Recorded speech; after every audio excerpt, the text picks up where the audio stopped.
As many of you know, and probably could infer based on my haircut, the reason I call myself a radical centrist is to hide the fact that I'm a far-right white supremacist. And I was personally offended when my debonair Caucasian comrade was so unjustly criticized for his flawless Jubilee appearance recently. So you don't believe in democracy? No, I don't. Absolutely not.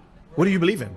Autocracy. Now, a lot of people are complaining about how platforming someone like this normalizes far-right ideas, that broadcasting this exchange actually works to the advantage of the far-right. My issue is that we are even having a debate with these absolute lunatics, which inherently is giving value to their perspective. Now, this is interesting because it would never occur to me to say that highlighting the extreme freaks on the far left is beneficial to the far left. In fact, correct me if I'm wrong, I believe it's a staple strategy of right-wing media to draw attention to the cringy freaks on the left and broadcast it to the public. So why would we not apply the same logic here with this yeast life form?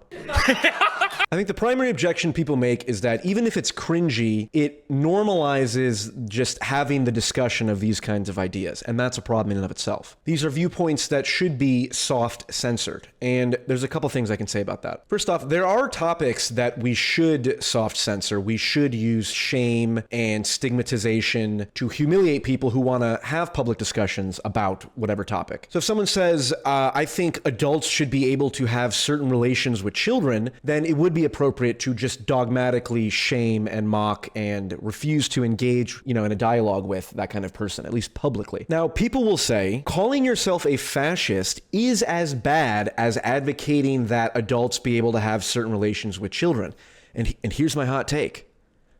No, it's not. Fascism is a form of government with a long history and a bunch of intellectual, rationalizations underneath it. And it's a terrible form of government and one that is inextricably linked to the worst genocides in history. But guess what?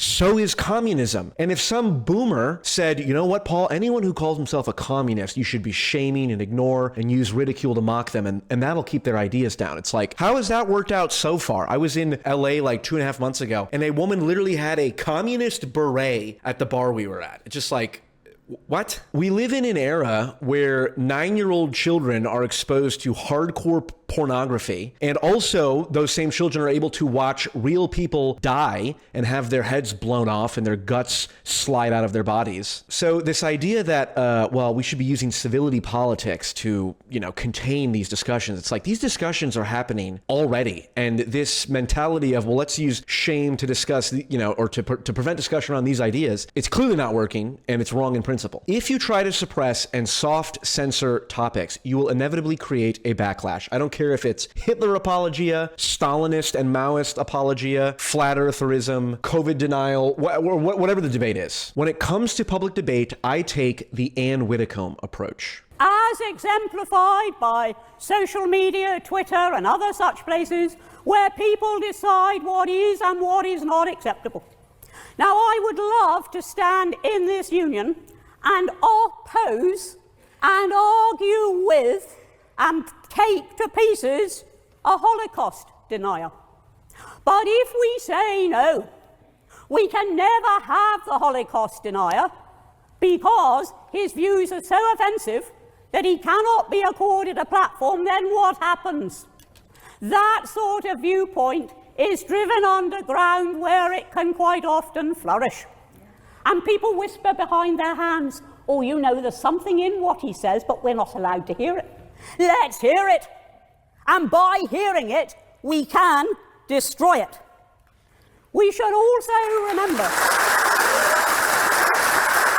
I remember a few years ago listening to some genuinely intelligent people talk about how public discussion of race and IQ would be disastrous for society. And I'm not so sure that's true. Let's say that tomorrow, the American Psychological Association, the powers that be in psychology, weigh in on this and completely agree with your position empirically. I'm thinking about the social consequences of that for race relations in this country, and it seems to me to be absolutely poisonous. And I'm picturing this situation, and it seems to me to be an absolute absolute disaster for the social fabric. Because of the natural difference between people, difference in cultures, behaviors, habits, Say customs, difference in these genes. kinds That's what of you things. mean. Difference in genetics. Well, because they're different, Destiny. They're different Say on many well, just levels. say what you mean. You mean difference in genetics. You know, Destiny, you know, you're such a rat the way you debate. I just want you to be clear. Sneaky. You mean that We have black? sneako, I'm we not have being sneako, sneaky. We have sneaky. You're sneaky.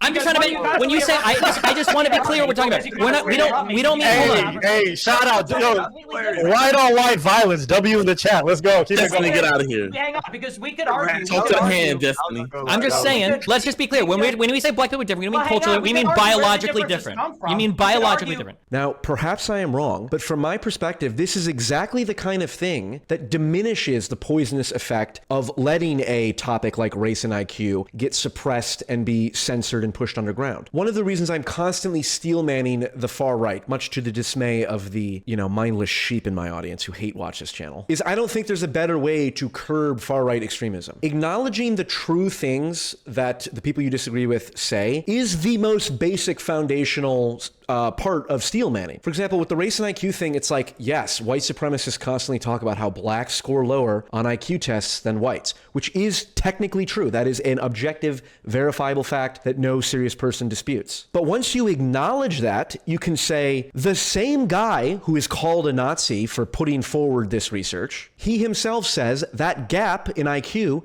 is not entirely genetic and that the cultural component is big. What do you make of the power of cultural differences to cause these cognitive differences, not just public policy?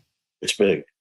I agree with you that it's big. Let's step back and get to the broader phenomenon of far-right extremism. Here's the analogy. When you have so much pent-up negative psychological energy, it's like having a container with pressurized gas being heated up and the gas expanding and, threatening to blow up the container. The heat is all of the real causes of negative psychological distress: economic disenfranchisement, social media addiction, isolation, loneliness, atomization, etc. Obviously, the best way to stop the container from exploding is to address the heat, address the cause of a lot of this real, psychological problems, not the excuses that are made up for them, like just brown people or the Jews. But another very important thing you have to do is let the gas escape in controlled, manageable ways. Acknowledging uncomfortable truth, having debates about unseemly topics, and using edgy humor are all ways to reduce pressure on the collective psyche. White on white violence. W in the chat. Let's go. Now, all of what I've said up until this point is a broad philosophical argument about how trying to prevent the normalization of the discussion of ideological extremism is,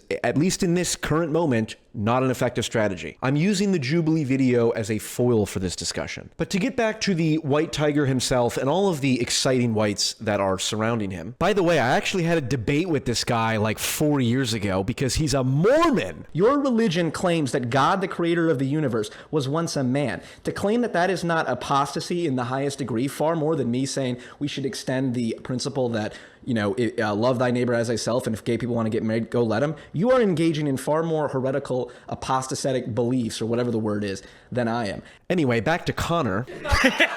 Obviously, this person's goal is not to address far-right extremism, given that he is one himself. I'm aware of that. My point is that I'm glad that people are seeing this clip, recognizing how cringy he is and all the bad vibes he puts out, and then everyone can associate that creepiness with the ideology he supports, which is a backwards, nonsense Catholic autarky or whatever. Now, it has come out that this guy lost his job to his appearance on Jubilee, and while I am generally against canceling people for political speech, in this case, I happen to have not much sympathy, given that this guy doesn't believe in free speech. This is democracy. Don't want to debate and disagree. Because it is the means to support an end. The reason we have free speech now is because we want to be openly talking about our opinions so we can get the state that we want. But it doesn't mean upholding free speech after we win. So, anyway, good luck and Godspeed.